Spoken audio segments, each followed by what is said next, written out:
একটাই অ্যাডভাইস, হঠাৎ করে শর্ট ট্রিক শিখতে যেও না। কনসেপ্টটাকে ঠিক রাখো, তাহলে দেখবো অটোমেটিক শর্ট ট্রিক্সটা বেরিয়ে আসবে।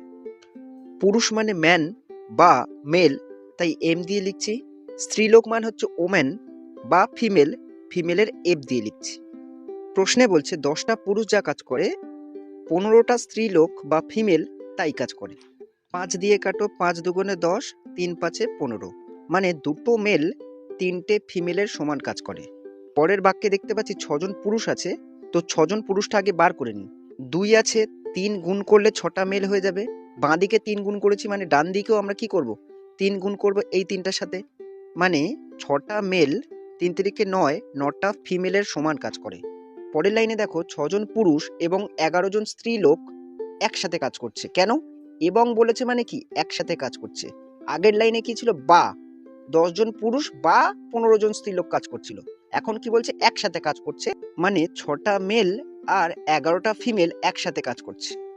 মেলও আছে, ফিমেলও আছে, হয় তুমি মেলে রাখো নয় ফিমেলে রাখো। তাই দেখো আমি লিখে রেখেছি আগে যে 6টা মেল 9টা ফিমেলের সমান কাজ করে।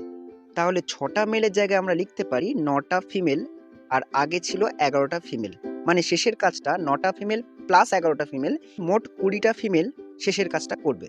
আগে বলা ছিল দেখো 10জন মেল মিলে একটা কাজ করছিল 12 দিনে, বা 15টা ফিমেল মিলে সেই কাজটা করছিল 12 দিনে। যেহেতু মেল ধরে অঙ্কটা করছি না, ফিমেল ধরে অঙ্কটা করছি, তাহলে ফিমেলের ভ্যালুটা বসিয়ে অঙ্কটা করব। 15টা ফিমেল কাজ করছিল 12 দিনে। একটা ফিমেল কত দিনে কাজ করবে? অনেক বেশি সময় লাগবে। আগে বেশি লোক কাজ করছিল, এখন কম লোক কাজ করছে। 12/15 কিন্তু করা যাবে না, এটা করতে হবে 12x15, যেহেতু এটা একটা ব্যস্ত সম্পর্ক। কারণ ছোটবেলায় আমরা শিখেছিলাম লোকের সঙ্গে সময় ব্যস্ত সম্পর্ক হয়। যাই হোক, একটা ফিমেল কাজ করছে 12x15 দিনে। 20টা ফিমেল কত দিনে কাজ করবে? তাহলে 20টা ফিমেল কাজ করবে 12x15, যা আছে আছে, 20টাকে ভাগ করে দেবো।